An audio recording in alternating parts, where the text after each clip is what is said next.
আসসালামু আলাইকুম।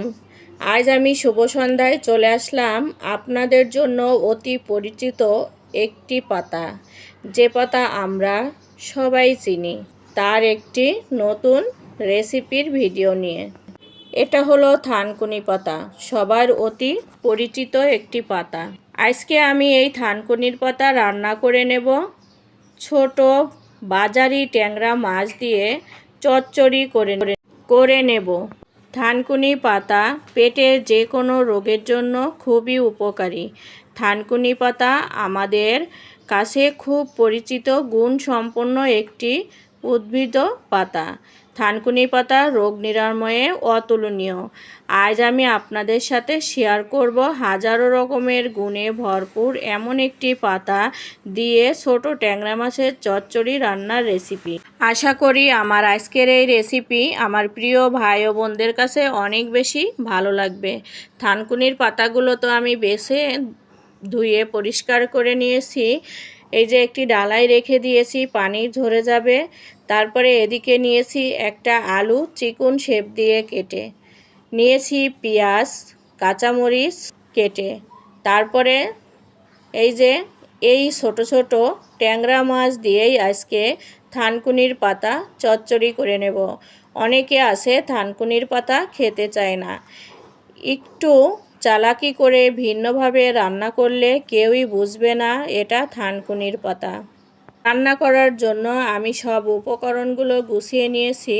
এখন আমি রান্নায় চলে যাব। চলুন সবাই আমার সাথে আমি কিভাবে এই ছোট ট্যাংরা মাছ দিয়ে থানকুনির পাতা দিয়ে চচ্চড়িটা করে নিই। একটা কড়াই নিয়ে নিলাম। এখন দিয়ে দিচ্ছি কেটে রাখা পেঁয়াজ একটু বেশি করে দিয়েছি। তারপরে কাঁচামরিচ ফালি করে কেটে দিয়েছি। এখন দিয়ে দেব সামান্য পরিমাণে কয়েক টুকরা রসুন বেটে নিয়েছি অল্প করে, আর একটু জিরা। এখানে ধনিয়া গুঁড়া আদা কিছুই দিব না, কারণ থানকুনির পাতা তো একটা ঔষধি পাতা। এখানে যদি আমি ভরপুর মশলা দিয়ে রান্না করি তাহলে আমার শরীরের জন্য কোনো উপকারেই আসবে না। দিয়ে দিলাম পরিমাণ মতো লবণ, পরিমাণ মতো হলুদ। এখানে লাল মরিচের গুঁড়াও দেয়া যাবে না। তারপরে দিয়ে দিলাম পরিমাণ মতো তেলের পরিমাণও খুব বেশি দেওয়া যাবে না, যতটুকু লাগবে ঠিক ওই পরিমাণেই দিতে হবে। এখন আমি মশলাটা দিয়ে পেঁয়াজ কাঁচামরিচ সব লবণ হলুদ দিয়ে ভালো করে হাত দিয়ে ভালো করে চটকিয়ে মেখে নিতে হবে। মাখতে মাখতে একটা সুঘ্রাণ বেরিয়ে আসবে যখন, তখন দিয়ে দেব ধুয়ে রাখা মাছগুলো দিয়ে মাছগুলোর সাথে সমস্ত উপকরণ দিয়ে ভালো করে মেখে নেব। 2-1 মিনিট মাখানোর পরে তারপরে দিয়ে দেব কেটে রাখা আলু। পর্যায়ক্রমে একটার পরে একটা দিয়ে ভালো করে মেখে নিতে হবে। মাছগুলো দিয়ে আমার মাখানো হয়ে গেল। এখন দিয়ে দেব আমি কেটে রাখা আলুগুলো দিয়ে আমি ঠিক একইভাবে মেখে নেব। মাখতে মাখতেই আমার প্রিয় ভাই ও বোনেরা রান্নার অর্ধেকটা হয়ে যাবে। এদিকে আমি আলুগুলো দিয়ে ভালো করে মেখে নিচ্ছি। আলুগুলো দিয়ে যখন আমার ভালো করে মাখানো হয়ে যাবে তখন আমি পরিমাণ মতো পানি দিয়ে দেব।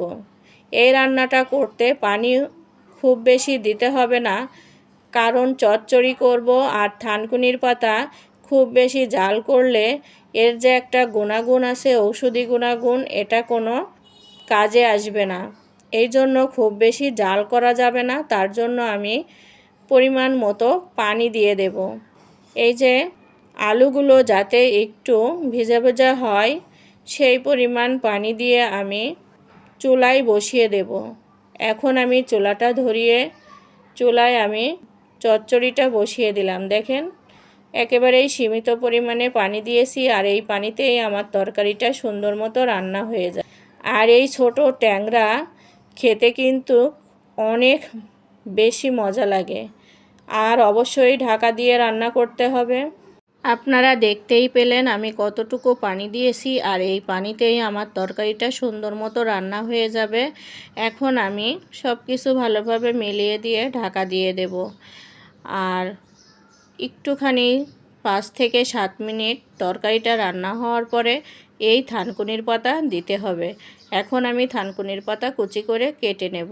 এই যে পাতাগুলো আমি একটু ছোট ছোট করে কেটে নিলাম।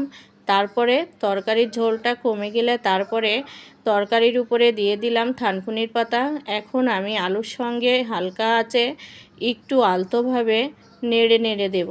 খুব বেশি জোরে সোরে নাড়া যাবে না, তাহলে ছোট ট্যাংরাগুলো ভেঙে যাওয়ার সম্ভাবনা থাকবে। আর কোনো রকম একটু চেপে চেপে দিয়ে ঢাকা দিয়ে দিলেই শাকটা সুন্দর মতো হয়ে যাবে। এই শাক রান্না করতে খুব বেশি সময় লাগে না। এই যে শাকগুলো তরকারির সাথে সুন্দর মতো মিলিয়ে গেছে, একদম দেখেন আমার চচ্চড়িটা হয়ে গেল। এখন আমি সুন্দর একটা পাত্রে ঢেলে নেব পরিবেশন করার জন্য।